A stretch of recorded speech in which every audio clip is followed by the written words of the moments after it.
Did admit to rising hate crimes in US. After days of silence, he finally broke it, condemned the shooting of the Indian in Kansas in his bid to renew the true American spirit. Trump has appealed for unity, defended his executive orders, though, of building the wall along the border with Mexico, and also in the continuous insistence on the travel ban for immigrants from 7 Muslim countries. Vouches to demolish IS, a crackdown on radical Islamic terrorism, he says. Recent threats targeting Jewish community centers and vandalism of Jewish cemeteries, as well as last week's shooting in Kansas City, remind us that while we may be a nation divided on policies, we are a country that stands united in condemning hate and evil in all of its very ugly forms.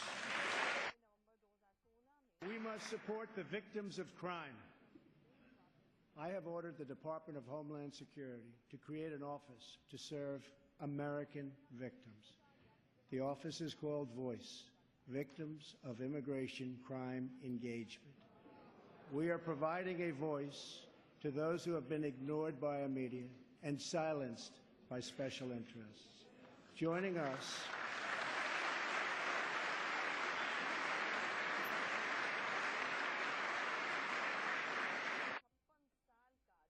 as promised, I directed the Department of Defense to develop a plan to demolish and destroy ISIS, a network of lawless savages that have slaughtered Muslims and Christians and men and women and children of all faiths and all beliefs.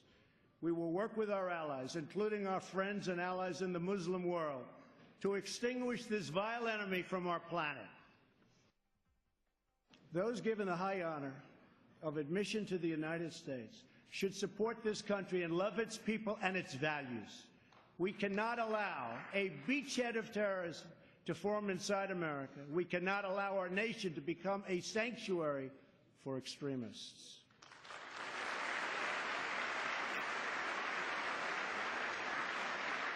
That is why my administration has been working on improved vetting procedures, and we will shortly take new steps to keep our nation safe and to keep those out who will do us harm.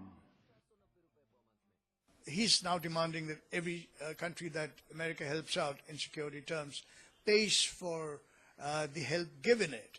Now, this is kind of policy that's going to end up making America less of an attractive strategic partner. We have relied or been fascinated with the US as a possible prop for Indian security. It's not going to happen.